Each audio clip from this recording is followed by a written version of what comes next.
Welcome to Overlooked. My name is Yemi, and I will be your host for the show. Released weekly, I share overlooked stories from around the world with you. This will include the good, the bad, the weird, and sometimes the absolutely hilarious.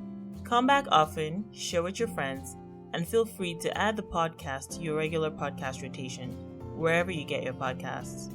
If you come across stories or articles that you think should be featured here, please don't hesitate to share them. Now, it's time for this week's episode. Hello there, folks. Welcome to a new episode. Hope you have all been doing well. This week's episode features a host of weird and interesting stories. You are going to love it. But before we get into the episode, a quick reminder that the very last episode of the season will be released on Monday, November 16th. On that episode, I'll look back on some of the popular stories from Season 1. I'll also respond to any questions or comments that you may have.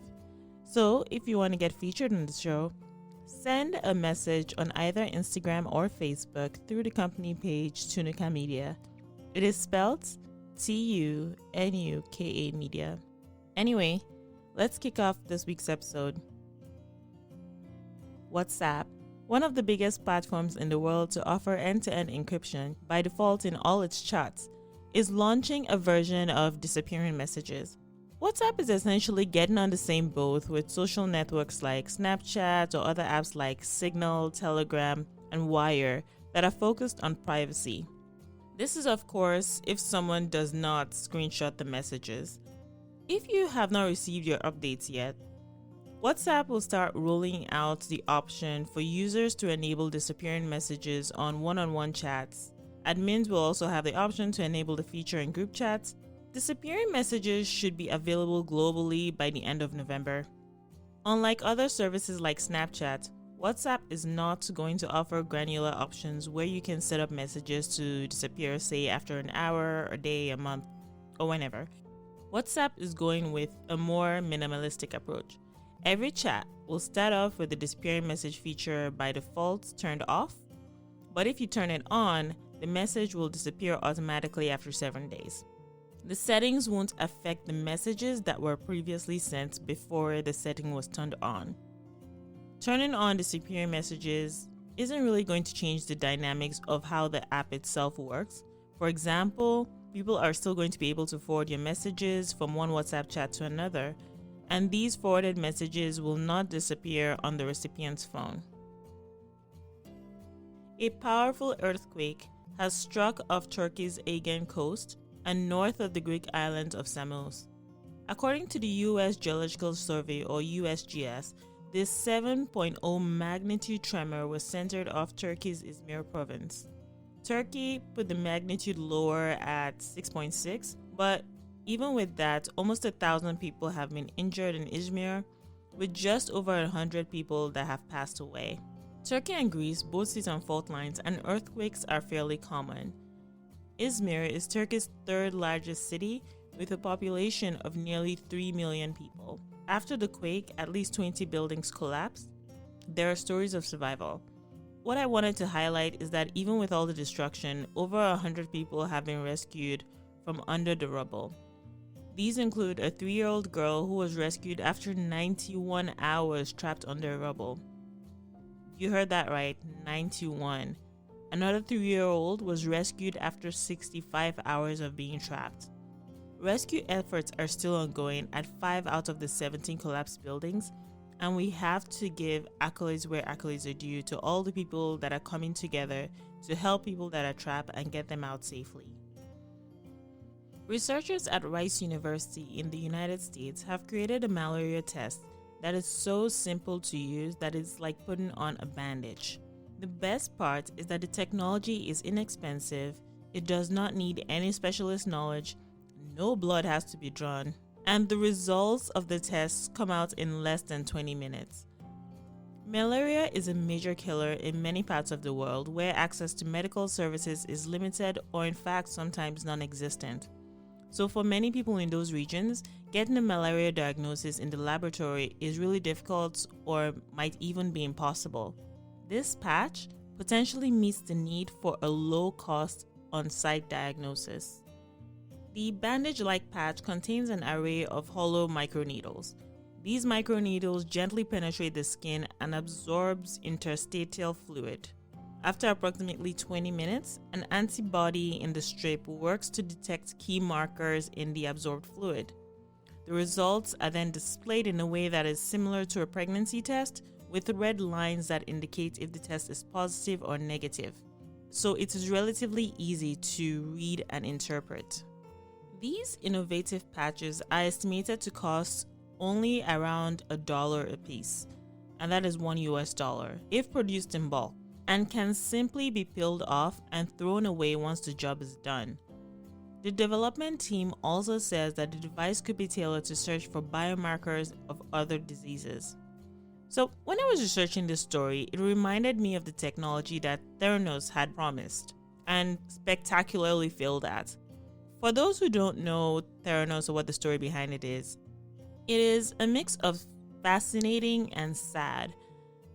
I'll go over the story really quickly because I'm a nerd for stuff like this, and you're here, so yeah.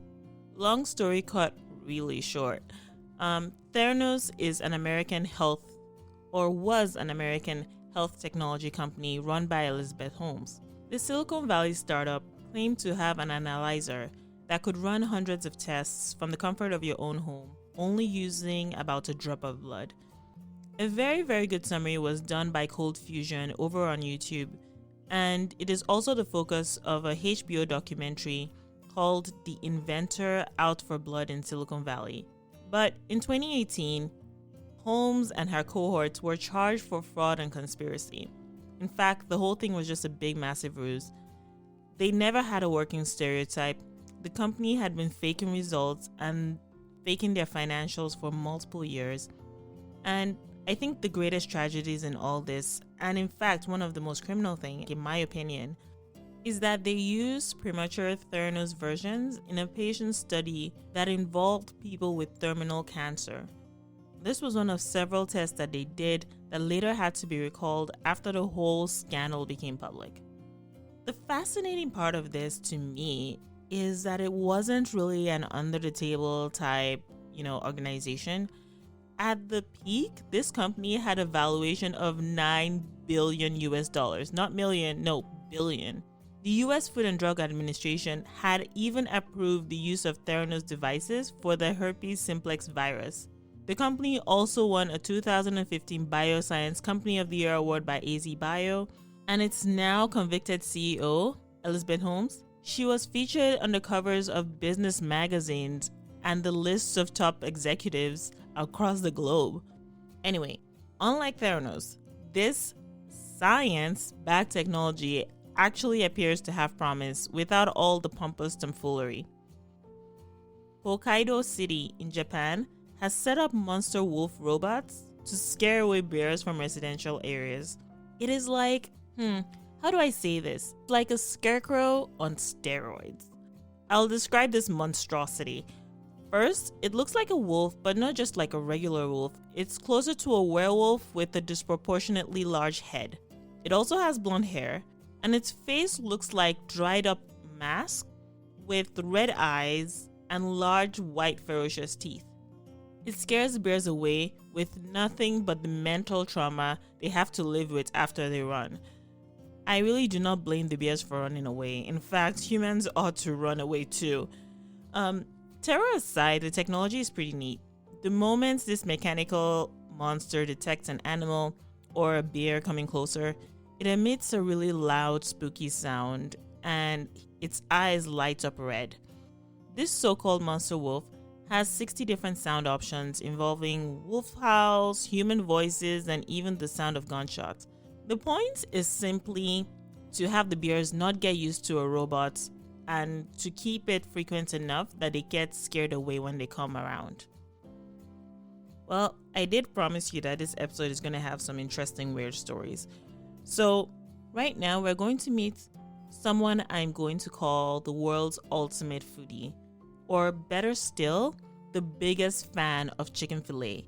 In Taiwan, a young man who had been badly injured from a traffic accident and had been in a coma for 62 days suddenly became conscious when he heard his brother mention chicken fillet, his favorite dish.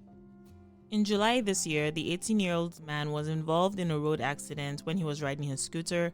During the collision, he suffered serious damage to multiple organs in his body.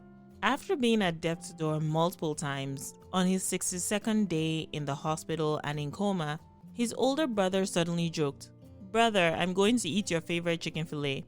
Unexpectedly, his pulse actually began to accelerate and he miraculously began to regain consciousness, and his vital signs began to stabilize because he heard chicken fillet. Now he is fully recovered and only recently returned to the hospital with a cake to thank the medical team, and he credited his recovery not to chicken fillet but to the doctors and the nurses who had taken care of him. I'm not sure which one of you still uses the Opera browser to browse, but the company who is in charge of Opera is offering $9,000 for someone to browse the internet. This is not even a joke. The Norwegian company that made the Opera browser has announced that they will pay someone, maybe you, $9,000 for 2 weeks of browsing the web. The best part is that there's still time to apply. The applications close on November 13th. I triple checked this. You will actually be paid to browse things like memes and watch cute baby animal videos for 2 weeks. As part of the job though, you will have to live stream your experience on Opera's social media channels. The ad actually had to emphasize that it was not a joke. That's how funny it is. Like, the ad actually said, "No, this is not a joke," which really is the kind of thing that a joker would say. But no, it's not a joke. In order to apply, all you need is a 15 to 60 second video talking about the most relevant browsing moment of your life. It can be anything from funny to dead serious. Upload the video to Facebook, Instagram, TikTok, or YouTube under the hashtag Opera Personal Browser. And remember to change your privacy setting to public. Good luck, everyone. If you so happen to find out this news through this podcast and you apply and you end up with the job, do let me know. I would love to hear about your experience firsthand. It'll be pretty awesome. After being lost for 106 years, a species of chameleon was recently rediscovered in an abandoned hotel garden in northwest Madagascar. The chameleon was on the Global Wildlife Conservation's 25 Most Wanted list that documents missing species. Northwest Madagascar is the most biodiverse area for chameleons on the island they call home. First discovered in the year 1893 and last seen in the year 1913, it is called Volskov's chameleon. 18 chameleons were found by Frank Gall and his team from the Department of Vertebrates at the Bavarian State Collection of Zoology. The International Union for the Conservation of Nature is a world authority on endangered species. It is of the opinion that these rediscovered chameleons should immediately be listed as an endangered species, although they have not made the official evaluation. Wow, this does go by really fast, doesn't it? Anyway, just before our final story today, here's a fun fact that I found out this week. If you're new to the podcast and you're like, why is she sharing fun facts? This is a podcast about news items happening around the world. In doing the research for the episodes, I tend to stumble across weird, interesting, quirky things that are not necessarily news stories, and I think, well, this would be nice to share. It's a good trivia night thing. So yeah, I do share fun facts. So for this week, here's a fun fact. Fans of the children's show Inspector Gadget or fans of Mission Impossible will remember that when in these shows they receive messages or instructions, those messages tend to self-destruct. Well, did you know that Disney developed a version of a self-destruct tape? But it was pretty short-lived. Disney's DVD rental system would have allowed people to rent a DVD from anywhere, basically any shop, to use for a period of 2 days. After 2 days, the DVD would self-destruct and the renter would not have to try and return the DVD. So essentially what would happen is that when a customer rented a DVD, it was red in color. But once it was taken out of its packaging, it would start to react with the air, and that would cause the DVD to turn black. Once it had turned completely black, the DVD was unreadable. It is pretty nifty and actually does not damage the DVD player. But needless to say, the technology did not catch on and it quickly faded from existence. So, holidays are coming. When you guys have all the fun facts, you know where you got it from. You're welcome. This story highlights just how much progress we have made in educating girls around the world over the last 25 years. A UNESCO gender report released last month shows that 180 million more girls have enrolled in primary and secondary education since the Beijing Declaration and Platform for Action that was held in 1995. Additionally, 3 times more women are now enrolled in universities. The Global Education Monitoring, or GEM report, is titled A New Generation, 25 Years of Efforts for Gender Equality in Education. The report evaluated the progress of girls' education over the last 2.5 decades since the Beijing Declaration, as I mentioned earlier. The declaration was a landmark commitment by 189 countries to advance the rights of girls and women. Since 1995, the global enrollment rate for girls has increased from 73% to 89%, with the biggest improvements seen in sub-Saharan Africa, Southern Asia, and especially in India. Significant progress has been made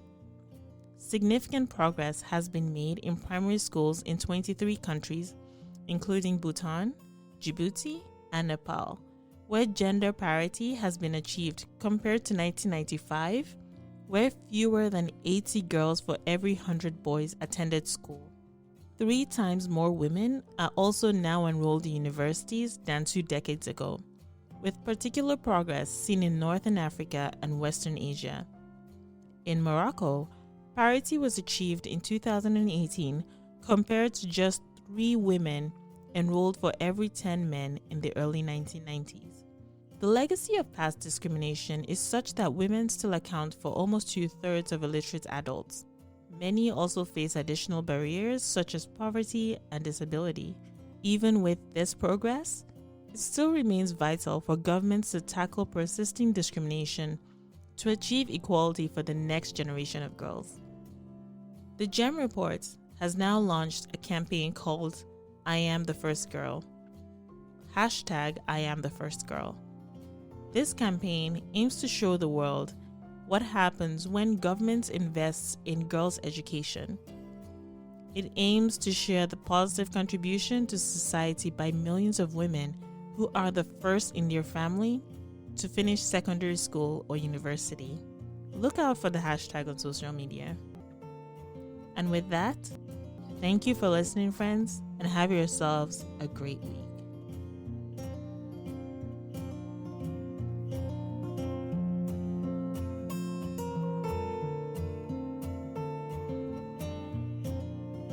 Thanks for listening, friends. As a reminder, the podcast is released weekly.